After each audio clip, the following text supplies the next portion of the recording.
Hey guys, Michael here from Bodybuilding Nation, and in today's video we've got some really interesting topics to cover. Tim Wilkins versus Sam Suik controversy. The first topic is about what Tim Wilkins said about Sam Suik yesterday. For those wondering who Tim Wilkins is, he's a commentator at the Mr. Olympia and hosts a show on the Mr. Olympia TV YouTube channel. I'm sure most of you already know what happened, and if you watched my previous video, I shared my complete thoughts on the matter. From what I'm seeing, almost everybody shares my perspective. Very few people are siding with Tim Wilkins. Most don't believe that Sam Suik is garbage for the sport or garbage as an influence, simply because he does dirty bulks and takes gear. That's what virtually every bodybuilder has done in their early 20s or throughout their careers. It's simply the reality of bodybuilding. Apparently, this commentator doesn't understand what bodybuilding is, which explains all this nonsense. Let's look at what some actual bodybuilders are saying about this situation. First, Jay Cutler made a post with a photo of him and Sam, captioning it, "The kid is all right by me." Jay turned off the comments, possibly worried that people might criticize Sam about his approach, gear use, or dirty bulks. However, I think Jay needn't have worried. From what I've seen in other comment sections, most people would have supported Jay and Sam. Buys and Try's Instagram page made a post about this controversy, and several professional bodybuilders commented. Anon Wyant said, "I understand the frustration of someone who's been trying to turn pro for 30 years, looking at a man who won at their first try a couple of months in. Be easy on Tim, guys." If you watched my video yesterday, Tim's IMDb page states he has a 30-year comedy career that includes movies, TV, radio, and motivational speaking. So no, he hasn't been trying to turn pro for 30 years. He only did one show a couple of years ago, likely after entering the bodybuilding space just so he could claim he competed. Tim also mentioned that Sam won his pro card against a weak lineup, which I can't disagree with. But he also talked about how his own competition lineup was very strong. What's the point of saying that if you didn't beat any of them? Does it matter how good the other competitors were if you lost to all of them? Beef Stew simply commented, "Who? Yes, exactly. Who was this guy before yesterday?" Many people didn't know him until now. I think what Bob Girillo did with Nick Walker was a publicity stunt, and while probably unintentional, it worked in his favor. I watched Bob's interview with Flex Muscle and actually started to like him, so I think his approach is working out for him. What Bob had with Nick Walker was just a bit of back-and-forth banter, nothing too serious, and Nick didn't take it personally. But this situation is different. Bob was a professional bodybuilder who even competed at the Mr. Olympia and has been in the industry for around 40 years. Tim is just a newcomer, a commentator who knows little about bodybuilding, yet feels entitled to call someone as prominent as Sam Suik, someone who lives and breathes bodybuilding, garbage. That's a horrible thing to say. I don't think this approach will work in Tim's favor. They say there's no such thing as bad marketing, but I'm not sure about this one. Yes, his name will be more recognized now, but I think this has backfired badly. Let's read more comments. Fouad Abiad wrote a longer comment.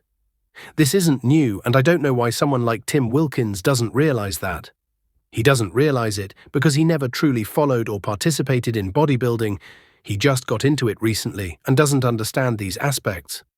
Fouad continued, "Back in the day, young men wanted to get into the sport, looked at Lee Priest, who was a freak at 19. Jay Cutler, freak at 19, Branch Warren, freak at 19, and were pro at 22. Sam is a man, not a child.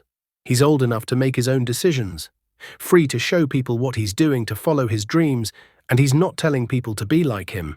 The only reason Tim Wilkins has anything to say is because Sam's popular. I see 22-year-olds every day with just as much muscle as Sam, or close to it. I doubt that, honestly. We all want them competing at our shows. We want them to register and be part of the sport. I don't hear anyone lecturing them. Anyone who doesn't understand how good Sam is for the sport is just behind the times and doesn't understand social media. Sam is bringing an entire generation of kids to bodybuilding, just like Lee, Jay, Branch, etc. I absolutely agree with this assessment. My favorite comment came from Lee Priest. This guy is a savage.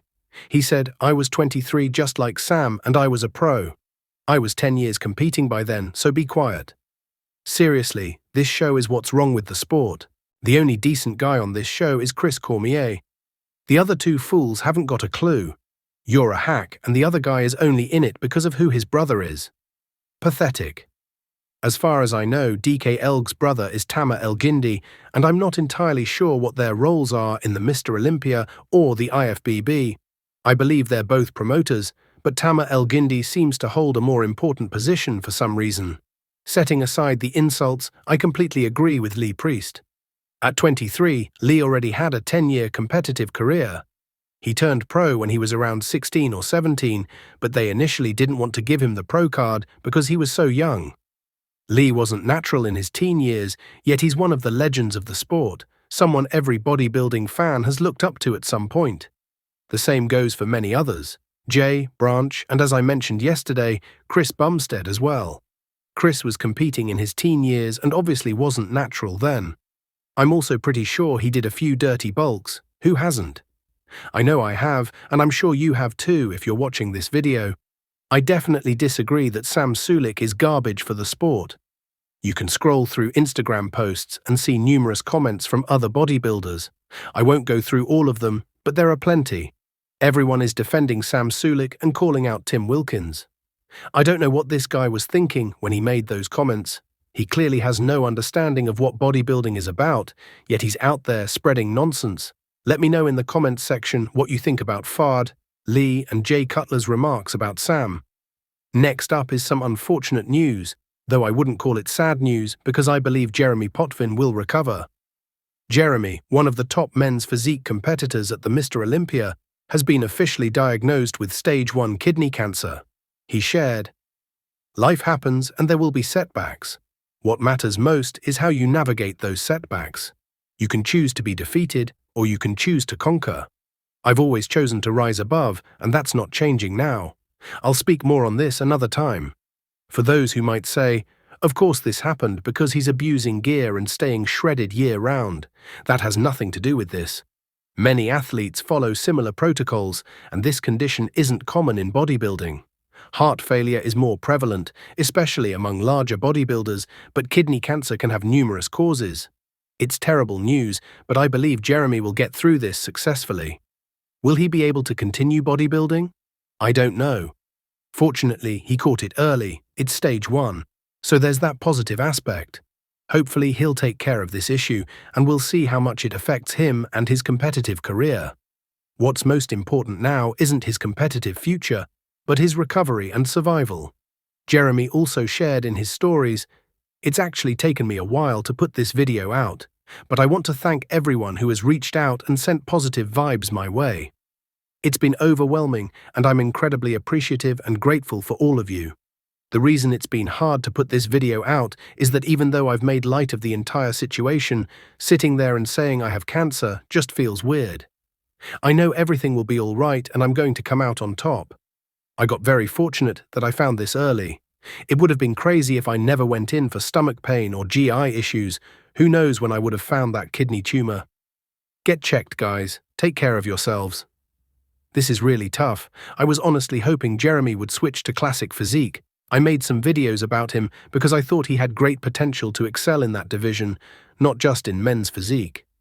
Unfortunately, it seems that won't be happening now. I wish him all the best and hope for a speedy recovery. Next, we have another update from Nick Walker. In this one, he's showing his front relaxed pose. Why did he choose to post this particular pose? I'm guessing he's trying to demonstrate his V-taper, and honestly, I can see what Bob Girillo was trying to say when he mentioned an H-taper. This definitely isn't a great V-taper. I'm rooting for Nick and sincerely hope he wins the Pittsburgh Pro because he's such a freak, one of the biggest guys in bodybuilding today. Bodybuilding is about size, and he has plenty of it. He's massive and can achieve excellent conditioning and detail. But if we're talking purely about aesthetics and shape, he's definitely not among the best. As for whether his physique is better than it was at the New York Pro, I'd say yes, as long as he keeps his midsection under control like this throughout the competition. I'm confident he can do a much better job than he did last year at the New York Pro if he manages to really control his obliques and keep his midsection tight at all times. If he presents himself optimally, his waist won't hold him back too much. It might be enough for him to win the show. It's not the best V-taper, and standing next to Derek Lunsford in a front relaxed pose would make it even more apparent. Derek has a great V-taper, as does Martin.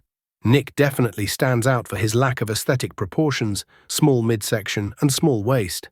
However, is his physique looking better than before? I would say so, and I'm guessing that's why he posted it, to show the improvements in his midsection. It does look tighter, smaller and better overall, but it will still be an issue. Will it be enough of an issue to prevent him from winning? I'm not sure. All competitors have flaws, and this is Nick's main weakness, but he could dominate over everyone with his size and conditioning. That said, Derek isn't small either. He's massive too. Maybe not as heavy as Nick, but still impressively big. Martin has also put on considerable size and looks like a freak now. It won't be easy for Nick, and he hasn't managed to beat Derek so far. Derek isn't necessarily the heavy favorite, but from what I'm seeing, this could potentially be the best version of Nick yet. This competition will be a fierce battle. Who will win? Most likely Derek, but I wouldn't be too surprised to see Nick taking the victory. What do you think? Let me know in the comments. Finally, we have some photos from bodybuilders competing in the Detroit Pro tomorrow. First up is William Bonac, who looks like the clear winner of this show. I don't see anyone else beating him. He looks great. While he's not at his all-time best, he's regained much of what he lost. He's definitely much improved from last year, bringing back some of the fullness he had previously lost. Again, not the best William Bonac ever, but probably good enough to win this competition. Some people have Samson Dauda winning this show, but I'm not convinced. In his most muscular shot from one day out, he does look pretty impressive. He's coached by Chris Aceto, so I expect he'll come in drier and fuller tomorrow. He looks conditioned and really carved out. Look at the depth of separation in his quads and chest. He has deep details and that hard, grainy look, and his back also seems improved. Do I see him beating William Bonac? Number. But do I see him placing in the top 3? Absolutely. Can he beat James Hollingshead though? I previously said I wouldn't hype James anymore because I hyped him up before the Arnold Classic, as did many others, and he disappointed. But looking at this photo with Branch Warren at one day out, he honestly looks good. James seems to have improved since the Arnold. He looks more grainy, harder, more conditioned and fuller as well. Let's wait to see him on stage. He didn't show good detail at the Arnold Classic, but maybe with the lighting at Detroit, his conditioning will be more noticeable, and he'll look better overall. The other competitors will benefit from the lighting too, but perhaps it will showcase James in the best possible way. With his height and size, he might look more dominant compared to the other two, who are much shorter. But based on his track record, I wouldn't bet on him in this show.